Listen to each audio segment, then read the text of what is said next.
இந்த படத்தை பார்க்கலாம். மேஷத்தில் கேது, சிம்மத்தில் சுக்கிரன் குரு, துலாத்தில் ராகு செவ்வாய் மற்றும் சூரியன். இங்கு சூரியன் பலவீனம் அடைவது மட்டுமல்லாமல் மோசமான நிலையையும் கொண்டுள்ளது.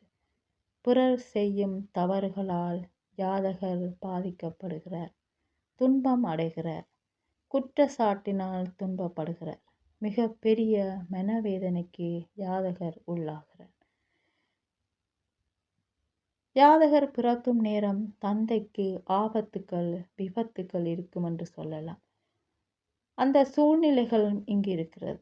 ராகுவிற்கும் கேதுவுக்கும் இடையில் சூரியன் இருக்கிறார், வலுவிழந்திருக்கிறார். இது தந்தைக்கு சிறைவாசம் போன்ற சூழ்நிலைகளை காட்டுகிறது. இந்த சூழ்நிலையை சமாளிக்க சூரியன் சுக்கிரனுக்கிடையே பரிமாற்றம் இருக்கிறது, அதாவது இடமாற்றம். சுக்கிரனும் குருவும் சிம்மத்தில் இருக்கின்றன. இடமாற்றம் காரணமாக சூரியன் சிம்மத்துக்கு போகின்றார், சுக்கிரன் துலாத்துக்கு வருகின்றார். குரு சூரியனின் நெருங்கிய நண்பர், முக்கிய செல்வாக்கு பெற்ற நபராக அவர் இருக்கின்றார். சிறைவாசம் என அறிந்த பின் பணத்தை செலவழித்து தனது உதவிக்கரத்தை சூரியனுக்கு நீட்டுகிறார். அவரை சிறையிலிருந்து காப்பாற்றுகின்றார். சந்திரன் துலாம் ராசியில் சூரியன் மற்றும் செவ்வாய் மற்றும்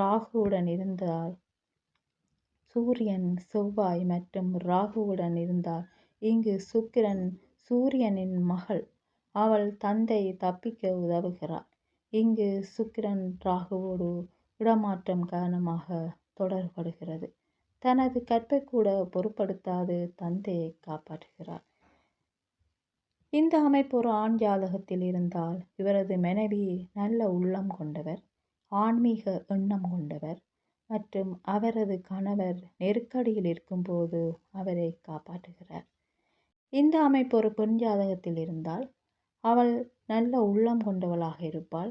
அவளுடைய கணவனுக்கு ஒரு தொழில் இருக்கும், அது இருண்ட நேரங்களில் வேலை செய்வது, அதாவது புகைப்படத்துறை, அந்த மாதிரி கணனியில் இரவில் வேலை செய்கிறது போன்றவற்றில் அந்த தொழில் இருக்கும். அவள் கணிசமான கல்வி தகுதியை பெற்றிருப்பாள்.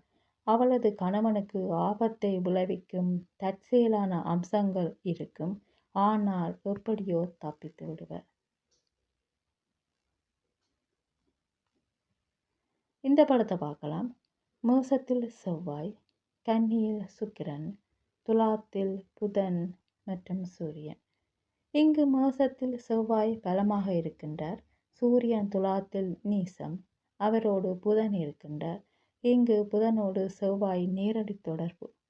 இருவரும் கடும் எதிரிகள். இருவருக்கிடையே ஏற்படுகின்ற சண்டையை சூரியன் அமைதியாக இருந்து பார்த்து கொண்டிருக்கிறார். இவர்கள் தந்தையின் மகன்களாக, அதாவது சூரியனின் மகன்களாக இருந்தால் உதவியற்ற, ஒன்றும் செய்ய முடியாத மௌன சாட்சியாக தந்தை இருக்கின்றார் என்று சொல்லலாம். கன்னியில் சுக்கிரன் இருக்கின்றார். அவர் நிதி வசதி வாய்ப்புகளை குறிப்பவர். அந்த பணம் சூரியனின் சொத்து, அதாவது தந்தையின் சொத்து. மேலும் சூரியன் ஆதரவற்ற நிலையில் இருக்கின்றார். தந்தை பணத்தை இழக்கிறார். ஆனால் இங்கு புதன் சுக்கிரனுக்கிடையே பரிமாற்றம் இருக்கிறது, இடமாற்றம். எனவே சூரியன் சுக்கிரனுடன் தொடர்பு கொள்வார்.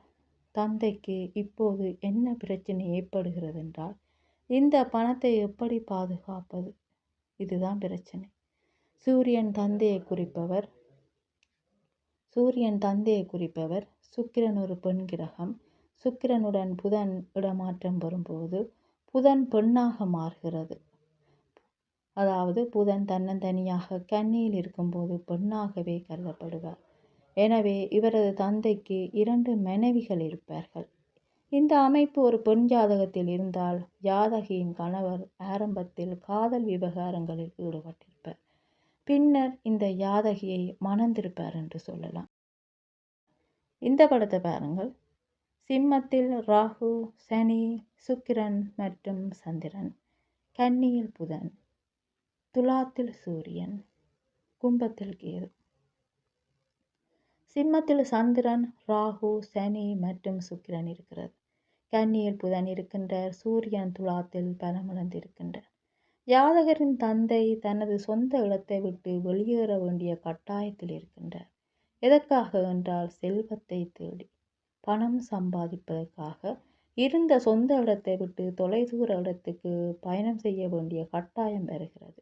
அதனால் ஏற்படுகின்ற சிரமங்களையும் சமாளிக்க வேண்டிய சூழ்நிலைகள் ஜாதகரின் தந்தைக்கு இருக்கிறது.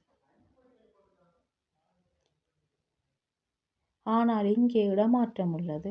சூரியன் மற்றும் சுக்கிரனுக்கு இடையே சூரியன் சிம்மத்துக்கு வரும்போது, அதாவது இடமாறி வரும்போது புதிய இடத்தில் அவர் விரோதமான அம்சங்களை காண்கிறார் என்று சொல்லலாம். சூரியனின் 2 பரம எதிரிகள் இங்கு இருக்கின்றன, ராகு மற்றும் சனி. சந்திரன் இங்கு குற்றச்சாட்டுகளை கொண்டு வரும். இங்கு யாதகர் செழுமையையும் செல்வத்தையும் தேடி செல்கின்றார். ஆனால் அங்கு அவர் துன்பப்படுகின்றார். முன்னர் இருந்ததை விட மேலும் துன்பப்படுகின்றார். இந்த அமைப்பு ஒரு ஆண் ஜாதகத்தில் இருக்குமானால், இங்கு புதன் உச்சம், சனி கர்மாவை குறிக்கின்ற அதே நேரம் தொழில்காரகனும் ஆவார். சனி, ராகு, சந்திரன் மற்றும் சுக்கிரன் ஆகியோருடன் சேர்ந்திருப்பது கர்மாவாகும். ஆகவே இவருடைய தொழில் சக்கரங்களோடு தொடர்பட்டதாக இருக்கும். ஆடம்பர வாகனங்கள், ஆட்டோமொபைல் உற்பத்தி செய்யும் அந்த கம்பெனியில் ஒரு மேற்பார்வையாளராக இருக்கின்றார் என்று சொல்லலாம். இந்த அமைப்பு ஒரு பெண் ஜாதகத்தில் இருந்தால், இயல்பில் பொல்லாதவர்கள், அகங்காரம், பெருமை, செல்வமுடையவர். திருமணத்துக்கு பின் சுக்கிரன் தன் சொந்த வீட்டுக்கு செல்கிறாள். கேதுவிலிருந்து துலாம் 5ஆம் ராசியில் இருக்கிறது. இடமாற்றம் காரணமாக சுக்கிரன் கேதுவின் தொடர்பை பெறுகிறது. அதனால் அவள் அகங்காரம், பெருமை போன்ற குணங்களில் இருந்து மாறி நல்ல பெண்ணாக மாறுகின்றார் என்று சொல்லலாம்.